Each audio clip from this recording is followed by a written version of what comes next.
دیکھو بات کسی مسلک کی نہیں ہے، جس کا عقیدہ شرکیہ ہے اس کے پیچھے نماز جائز نہیں ہے. سمجھتے ہو؟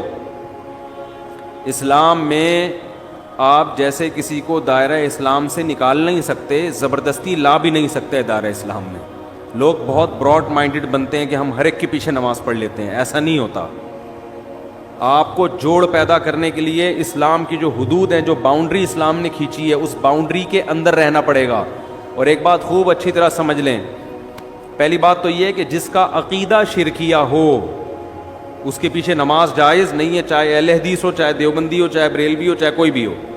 عقیدہ شرکیہ ہے تو اس توحید پرست ہونا ضروری ہے.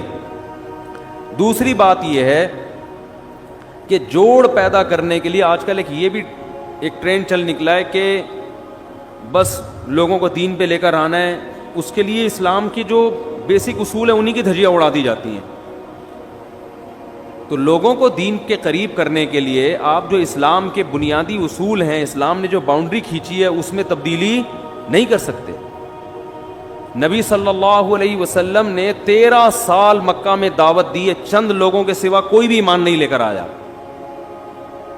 اور مشرکین کیا کہتے تھے کہ تھوڑی سی لچک پیدا کر دیں، تھوڑی سی ہماری بات مان لیں. آپ نے مصلحتاً بھی ان کی بات نہیں مانی کہ اسلام کی جو بنیادی احکام ہے نا ان میں کمپرومائز نہیں ہوگا. جن چیزوں کا انتظامی معاملات سے تعلق ہے، مینجمنٹ سے، ان میں تو جیسے صلح حدیبیہ میں آپ نے بہت ساری چیزوں میں مانی ان کی بات. لیکن اگر وہ یہ معاہدہ کرتے کہ آپ ایک نماز چھوڑ دیں تو نبی اس شرط کو تسلیم نہیں کرتے. بھائی نماز بھی نہیں چھوڑ سکتے، روزہ بھی نہیں چھوڑ سکتے، داڑھی بھی نہیں کاٹ سکتے ہم، ٹھیک ہے نا، چوری کو جائز بھی نہیں، زنا کی بھی اجازت نہیں ہو سکتی. تو اسی طرح یاد رکھو آج کل ایک بہت بڑا مسئلہ یہ ہو گیا ہے کہ ہماری حدود ساری ختم ہوتی چلی جا رہی ہیں. اور یہ بھی ذہن میں رکھیں کہ نبی صلی اللہ علیہ وسلم کی سیرت میں جہاں ہمیں معاف کرنا ملتا ہے وہاں انتقام لینا بھی ملتا ہے. اب یہ کام ہوتا ہے کہ کون سا موقع معاف کرنے کا ہے اور کون سا موقع انتقام لینے کا ہے. بعض دفعہ انتقام لینے میں فائدہ زیادہ ہوتا ہے.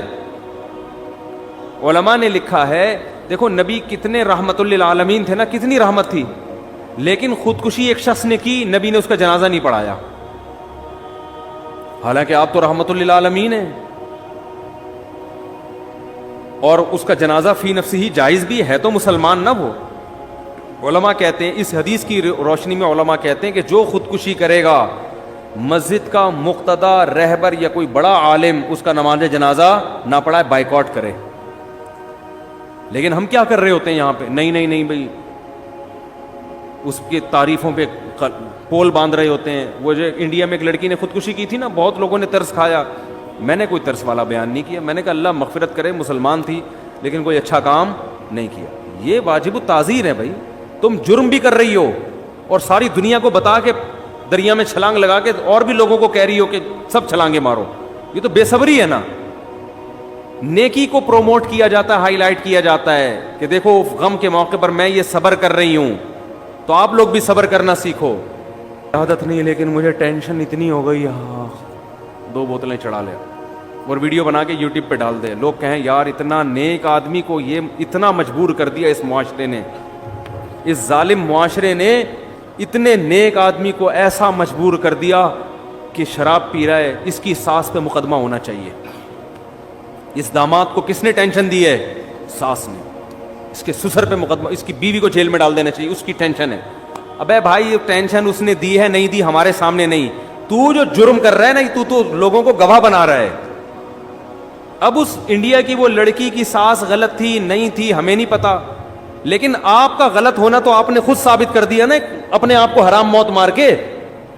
دیکھو میں اپنے آپ کو اس لڑکی سے بہتر نہیں سمجھتا، قیامت میں شاید وہ بخشی جائے اور ہم لٹکے ہوئے ہوں، لیکن اصول کی بات شریعت کی جو ہے وہ تبدیل نہیں ہو سکتی. جرم کو پروموٹ کرنے کی، ہائی لائٹ کرنے کی اور اس کی حوصلہ افزائی کرنے کی اجازت نہیں ہے. ہم تصویر کے ایک رخ کو دیکھتے ہیں، دوسرے رخ کو نہیں دیکھ رہے ہوتے. ایک بہت بڑا سنگر تھا، جب اس کی ڈیتھ ہوئی ہے تو اس کا جنازہ لایا گیا ہمارے ہاں. ہمارے شیخ حضرت مفتی رشید احمد صاحب کے حضرت نے انکار کر دیا نماز جنازہ پڑھانے سے، فرمایا میں نہیں پڑھاؤں گا. ہو سکتا ہے چھپ کے بہت دعائیں مانگی ہوں اس کے لیے، بظاہر یہی لگتا ہے اکیلے میں بہت روئے ہوں گے اللہ اس کو معاف کر دے.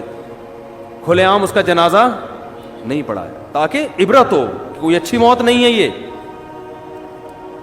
ہاں کوئی چھپ کے جرم کر رہا ہے, اپنے جرم کو خود ہی چھپا رہا ہے, تو ہمیں بھی حکم ہے اس کو ہم چھپائیں. ایک اپنے آپ کو ایکسپوز کر دیا اس نے, وہ تو لوگوں کو ترغیب دے رہا ہے جرم کی. تو اس لیے بھائی ان چیزوں میں آج بے اعتدالی بہت ہونے لگی ہے, ہم حدود شریعت سے تجاوز کرتے ہیں. مجھے کچھ سنگر لوگ ملتے ہیں کہ ہم نے توبہ کر لی ہے, ہم پہلے ایسے تھے, ہم یوں تھے, ہم یوں تھے. تو ٹھیک ہے, بیچاروں نے توبہ کی, اللہ ان کی توبہ قبول فرمائے, لیکن میں ان سے اکثر ایک بات کہتا ہوں کہ یار اپنے ماضی کو بھول جاؤ. اب ماضی کو, ایک تصویر تو چلو کوئی اپنی محفوظ رکھ لے کہ لوگوں کو ترغیب دینے کے لیے کہ میں ایسا تھا اور ایسا ہو گیا, چلو ایک آدھ اس میں یہ مسئلہ سمجھ میں آتی ہے تاکہ دوسرے گلوکاروں کو بھی موٹیویشن ملے.